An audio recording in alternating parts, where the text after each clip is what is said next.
All right, guys. I'd like to discuss leg defense a little bit further now, and this is going to be rather than what I can do from home. I'm not going to stop you. You can't lift your hips.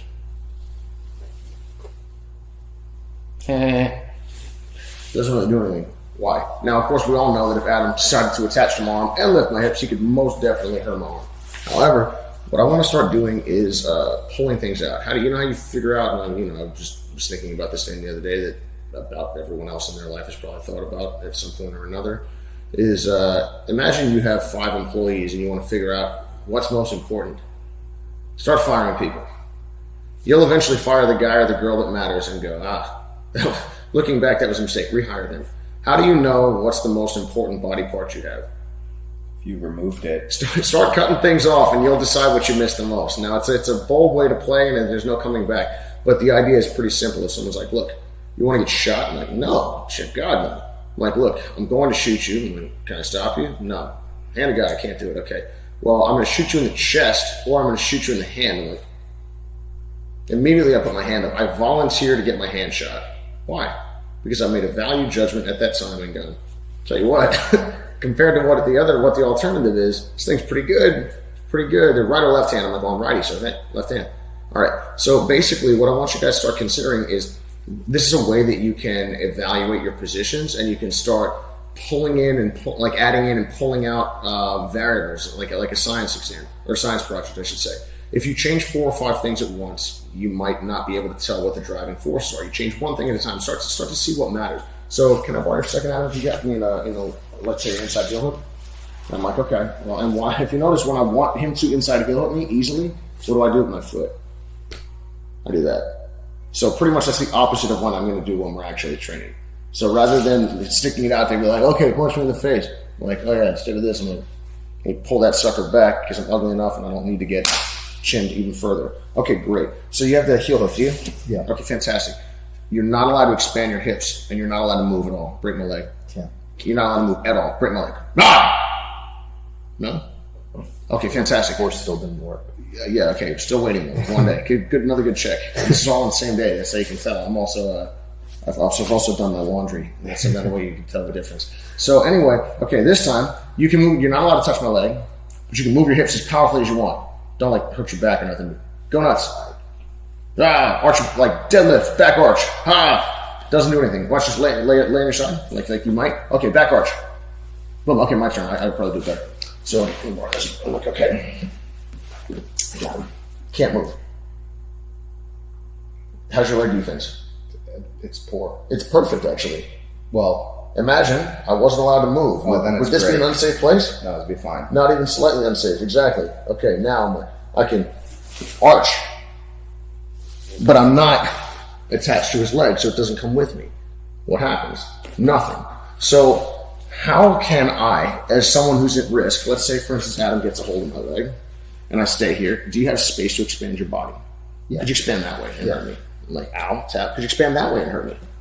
Ow, tap. Could you expand that way and hurt me? Ow, tap. Yes, he could. Wow, it's weird that you finished the footlock in all these different directions. Yeah, that's right, because it's not a grab here, grab there, do this, turn your shoulder. I'm not saying that doesn't work. However, it may or may not work. What you're looking to do is, just like with punching things, hitting it flush. I want to make sure that I'm hitting solidly. So if I'm moving the mid around, you change the angle of your punch.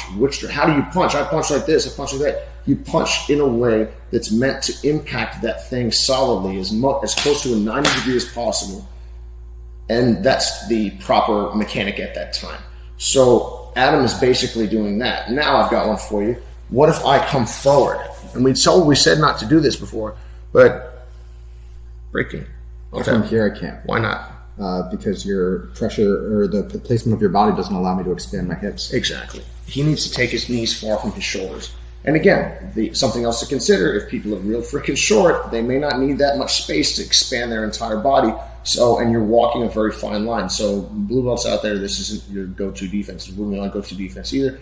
But as you get more and more and more experienced, your ability to stand in the middle of 5 or 6 different dangers and monitor them all simultaneously, and look kind of magical, like Floyd Mayweather and things like that, becomes very, very real and something that you do want to cultivate, but it takes time, it takes experience, and it also takes safe training partners who don't mess you up every single time that you err, because then you're punishing experimentation, which is not what we want. I want to learn, but I don't want to get broke off every single time. That's why a lot of times people have a hard time sparring for MMA, because they spar hard all the time, and every single time you screw up, you get your teeth rattled.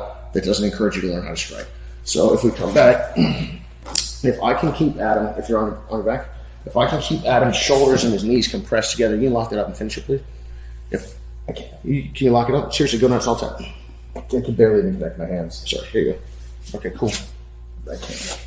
I'm using my left knee behind his shoulder to actually create compression between his right knee. Now again, if Adam moves me and I'm like, oh, hey, completely different situation.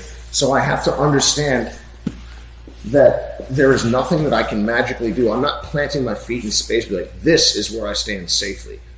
That is where I stand safely for a split second in time, and if I could find a way to anchor him to that spot, no question, I'll be successful. However, what it really does is it buys me time in many cases to strip his grip and do other things that take away the danger. So if we come back, I'm like, all right, well, this sucks. Let me get close to him.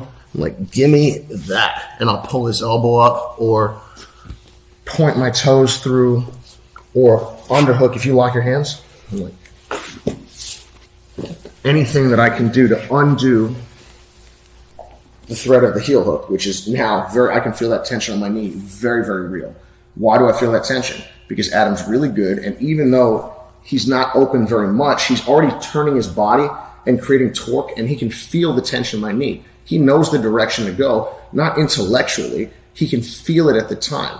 The same way you can feel the difference between a mat that's slippery and a mat that's not. Feel the difference between sand and ice. If you're standing on sand and someone said, hey man, you're standing on ice, you would immediately, you don't have to look down to know that that's not true.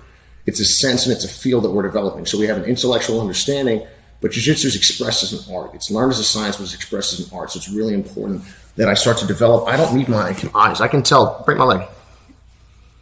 Just seriously move, please. Can't. You can't? Oh, if I can move you. Yeah, move me. Nice. I'm move with you as best I can. I'm going to use my toes. I'm closing my eyes right now. I use my toes, get them involved, try to help myself out. Is that always going to work the way that I'd like it to work? No, because the other guy's good and he gets a vote too. However, as long as I can keep him from expanding and creating torque into my knee there, I'm going to buy myself time to be able to strip his grip, to be able to kick my feet together, to be able to extend my leg through.